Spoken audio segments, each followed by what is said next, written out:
You finally booked that dream cruise. Caribbean breeze, bottomless soft serve, and yes, endless selfies on deck. But before you start packing, let's talk outfits. Because believe it or not, what you wear on a cruise ship can actually get you in trouble, or at the very least, earn you a few judgmental stares and maybe an awkward moment with guest services. Ever seen someone show up at the buffet in a bathrobe? Or walk into the dining room like they just rolled out of bed? It happens more often than you think, and trust me, the staff does notice. Hey there, welcome or welcome back to my channel. I'm so glad you're here. Now let's be real, cruise fashion has come a long way. We're no longer in the tuxedo every night era, and thankfully, it's not required to rock a three-piece suit by the pool.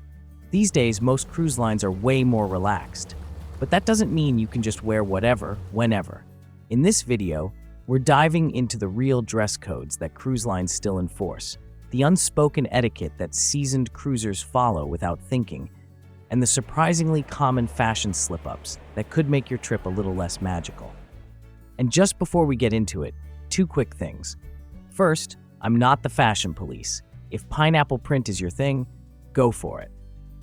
And second, if this video helps you pack smarter or cruise more confidently, don't forget to hit like, subscribe, and let's cruise through this together. Let's kick things off with a surprise item that could actually get you in legal trouble: camouflage. Yep, that edgy camo hoodie or those cool army print shorts might seem harmless. But in several countries, especially in the Caribbean, wearing camouflage is illegal unless you're in the military. No joke. Here's how it plays out. You hop off the ship for a sunny port day in Barbados, or maybe Antigua, Jamaica, or St. Lucia. You're dressed for the heat, rocking your favorite camo tee. 10 minutes later, a local officer stops you. Why? Because military-style clothing is strictly reserved for service members. Tourists caught wearing it have been fined, sent back to the ship to change, or worse. Now, if you're just staying on board, totally fine. Wear camo by the pool, no one's stopping you. But once you step ashore, that same outfit can turn into a problem fast. Some cruise lines even include this warning in their shore excursion notes. But let's be honest, most people skip the fine print. So what's the move? Simply skip packing it. That camo print may be trending, but it's not worth getting flagged at customs or missing your port day over a pair of shorts. Pineapples. Flip one upside down and it's a whole different story. You might think, what's the big deal? It's a fruit, it's tropical, it's cruisy, and you're not wrong, unless that pineapple is upside down. Because on a cruise ship, that quirky little symbol actually means something else entirely.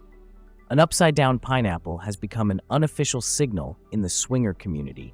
Yes, as in couples looking to mingle intimately. It might show up on a beach bag, a tank top, a door magnet on someone's cabin. So if you're wearing one without realizing, don't be surprised if a fellow guest strikes up a very unexpected conversation.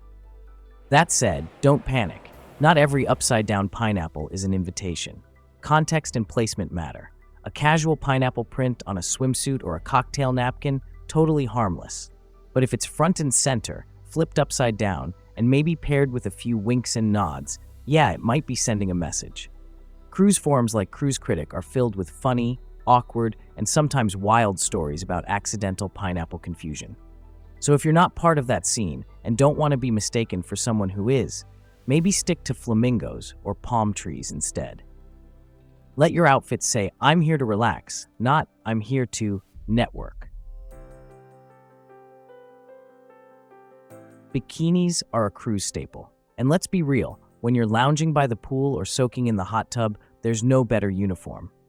But here's where things get tricky. Just because you can wear a bikini on board doesn't mean you should wear it everywhere. First off, the vibe totally depends on your cruise line. If you're on a Disney cruise, think family-friendly. Modesty matters.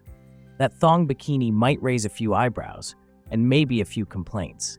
But if you're cruising with Virgin Voyages, which leans into a more adult, free-spirited crowd, you'll probably see a whole lot more skin, and no one bats an eye.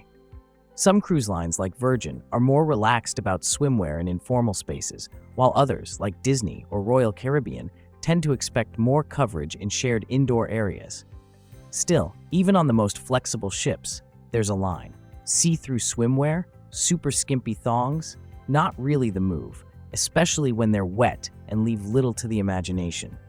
You don't want to become that story someone tells over dinner. Speaking of dinner, this is where a lot of people get tripped up. The number one swimwear rule on cruise ships: if you're leaving the pool area, cover up. That means tossing on a sundress, a tank and shorts, or even just a towel wrap. Walking into the buffet soaking wet in a swimsuit? It's not just frowned upon, it can actually get you turned away. And it's not only about modesty. Wet swimwear creates a mess. Dripping water onto tile floors makes them dangerously slippery, especially in high-traffic areas like the buffet or elevators. It's a safety hazard for you and everyone else. Plus, constant puddles aren't great for maintaining a clean ship. The crew has enough to manage without mopping up trails of pool water every 5 minutes. There's even a real story about a guest who showed up to the main dining room in nothing but a bikini and a sheer mesh cover-up. She got politely, but firmly, asked to go change before being served. Why? Because dinner, even on a cruise, still deserves a little dignity. Bottom line, swimsuits belong by the pool. Once you step inside, whether it's the cafe, the hallway, or the dining room, wrap it up and dry off. Your fellow cruisers and the cleaning crew will thank you. Cruises are all about comfort, but even comfort has boundaries. And walking through the ship in your bathrobe or pajamas, that's where the line usually is. Let's start with the bathrobe. It's soft, fluffy, and made for slow balcony mornings with coffee and room service. In your cabin or on your private veranda? Perfect. But the moment you wander into the hallway or buffet in that robe, it stops looking like vacation luxury and starts feeling like you just stepped out of a spa treatment mid-session. Same goes for pajamas. While a kid grabbing a slice of late-night pizza in their cartoon PJs is cute, a grown adult padding through the ship in sleepwear looks more like they got lost on the way to bed than ready for a midnight snack. Pajamas are deeply personal. They belong in bedrooms, not in places where people are sipping wine or lining up for tiramisu. And slippers, great for shuffling around your stateroom. But out in public, flimsy or inappropriate footwear can look sloppy, and on a moving ship with polished floors, it's not always the safest choice either. It's not about judging comfort, it's about preserving that little bit of polish that makes a cruise feel special. So by all means, enjoy the loungewear life inside your cabin. But once you're in the hallway, a real outfit and proper shoes go a long way. She looked stunning. Sleek black dress, hair done just right, strappy heels that screamed elegance. It was the first formal night of the cruise, and she was glowing, until about 20 minutes into dinner, when her smile faded into a quiet grimace. By the time dessert came, she was barefoot under the table, and her partner was carrying her shoes back to the cabin. Been there? You're not alone. That's the thing about cruises, they trick you into thinking you won't walk much. After all, it's a ship. How far can it be? Turns out, very far. From your cabin to the dining room, up to the theater, down to the spa, across to the buffet, you'll be clocking miles without realizing it. But when you do it in brand new shoes you brought just for the gram, oof, you end up limping through paradise. That's why seasoned cruisers have a golden rule: only pack shoes you've already broken in. If they're uncomfortable at home after 30 minutes, they won't magically get better at sea. And don't forget closed-toe shoes. Even if you're planning to live in sandals, certain onboard activities require proper footwear. For example, on Carnival ships, sneakers are mandatory for the Sky Course ropes course or the zipline platform. No closed-toe shoes? No go. For kids, it's even stricter. They won't get into the play zones, climbing areas, or sports courts without the right shoes. So sure, bring your stylish pair, but bring backups too. Comfy, breathable, dependable. The kind that let you dance at midnight, explore port towns, or just walk across Deck 9 without regretting every step. Because nothing kills cruise magic faster than blisters in formal wear. That diamond bracelet? The designer watch? Your favorite gold chain? They might look stunning for formal night photos, but the minute you step off the ship wearing them, you could be waving a neon sign that says, "Tourist with valuables." Cruise ports are beautiful, but they're also busy, high-traffic areas. And unfortunately, that means they attract the occasional pickpocket or opportunist. We heard about one guest who wore a chunky gold necklace ashore and had it snatched right off her neck within minutes of leaving the ship. Middle of the day, in a crowded area, gone. Even on board, things can go missing. That's why most cruise lines provide free in-cabin safes and even recommend using them for anything valuable: jewelry, passports, wallets, extra cash, electronics. It's a small habit that gives you major peace of mind. And here's another common mishap: swimming with rings on. We've seen engagement rings vanish during snorkeling excursions, never to be seen again. All it takes is one strong wave or one moment of distraction. So whether it's a high-value item or something sentimental, if you'd panic losing it, lock it up. Or better yet, leave it home. You'll enjoy your cruise more without constantly checking your wrist or clutching your bag. There are better ways to shine on vacation, and none of them involve becoming a target. We all want to smell nice on vacation. A spritz of your signature scent before dinner? Totally fair. But on a cruise ship, where shared spaces are tight and air circulation isn't exactly spa grade, a little can go a long way. And not in a good way. Think elevators, small lounges, theater seats.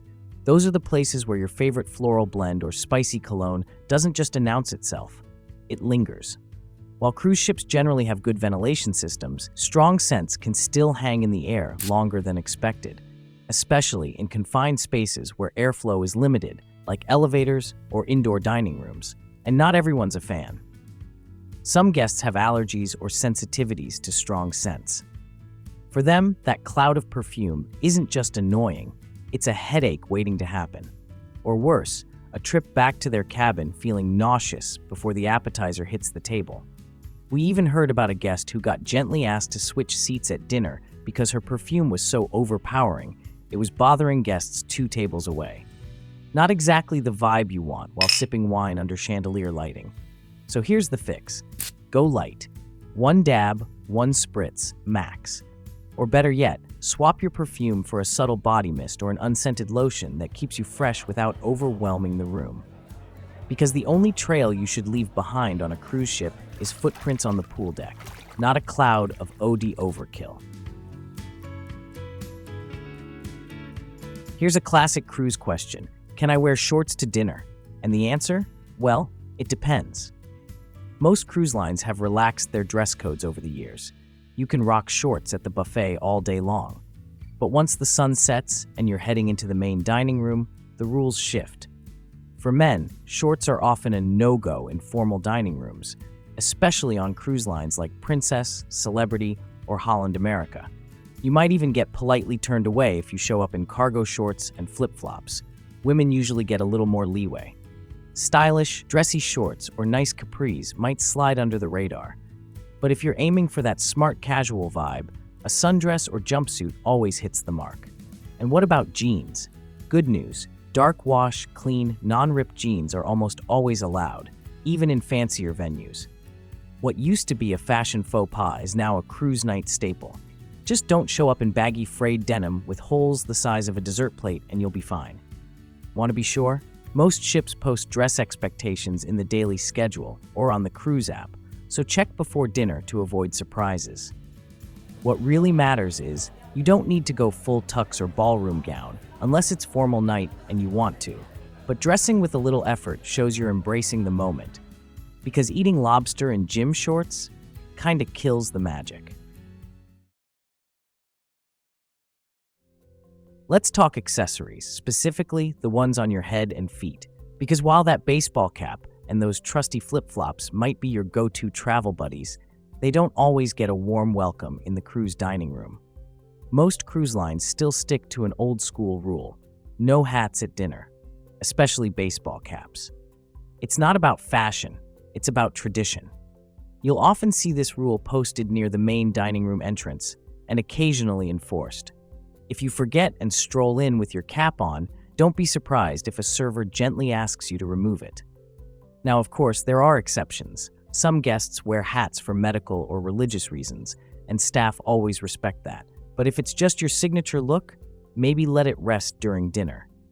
Flip-flops, on the other hand, literally have a dress code of their own. Around the pool? Perfect. But in a candlelit dining room with white tablecloths? Not so much. On traditional cruise lines like Cunard or Holland America, flip-flops are generally not allowed during dinner. But some modern lines, like Norwegian, tend to be more relaxed, especially in casual venues or specialty restaurants. So yes, you might get away with nice sandals or even flip-flops at the buffet or a beach-themed eatery. But pool slides at formal steak night? Probably not the move. Here's the thing. Cruise dinners don't have to be stiff, but they do carry a certain atmosphere. And swapping your hat for styled hair or switching from flip-flops to casual shoes shows a touch of effort. It's not about following a rule, it's about elevating the moment, not just for others, but for yourself too. Because sometimes it's the smallest gestures that help make a night feel just a little more special. Formal night. The words alone can spark either excitement or mild panic. So is it still a thing? Yes, but it's evolved. Most cruise lines still offer 1 or 2 formal nights on week-long sailings, but what formal means has definitely loosened up. You'll see some folks dressed to the nines. Think tuxedos, ball gowns, the whole red carpet treatment. And others, a blazer, a nice dress, maybe even just a shirt with a collar. Cruise lines like Cunard still hold tight to the traditional formal vibe. Men in jackets, women in cocktail dresses, especially in places like the Queen's Room. But with lines like Norwegian or Virgin Voyages, formal night is more of a suggestion than a rule. You can dress up or not, totally up to you. That said, making a bit of an effort can be fun. You'll likely take a lot of photos that night, some of your best vacation pics, in fact. And dressing up, even just a little, adds a touch of magic. After all, when else do you get to dine in a chandelier-lit room in the middle of the ocean? Pro tip, if you're not into dressing up, you don't have to skip dinner altogether. Most ships allow casual attire in the buffet or casual restaurants, even on formal night. So if you'd rather eat your pasta in flip-flops, you still have options. And for guys, pack 1 collared shirt and a pair of decent pants. That combo will get you into 90% of restaurants with no stress. Here's the deal. Formal night isn't about being fancy, it's about embracing the moment. Whether you're in a bow tie or a polo, just show up, smile, and enjoy the ride. So should you pack with personality? Absolutely. Should you also keep a few cruise rules in mind? Definitely. A cruise vacation is all about freedom and fun, but a little wardrobe awareness goes a long way in avoiding awkward moments, dress code drama, or a surprise trip back to your cabin to change. Now we want to hear from you. Have you ever seen someone break a shipboard-style rule in the wild? Or maybe you learned the hard way? Drop your story in the comments. We'd love to hear it. And if this helped you feel more cruise-ready, hit that thumbs up, subscribe for more travel tips, and share this with your cruise buddy who still thinks bathrobes belong at breakfast. Bon voyage, and we'll see you at dinner. Hopefully not in a swimsuit.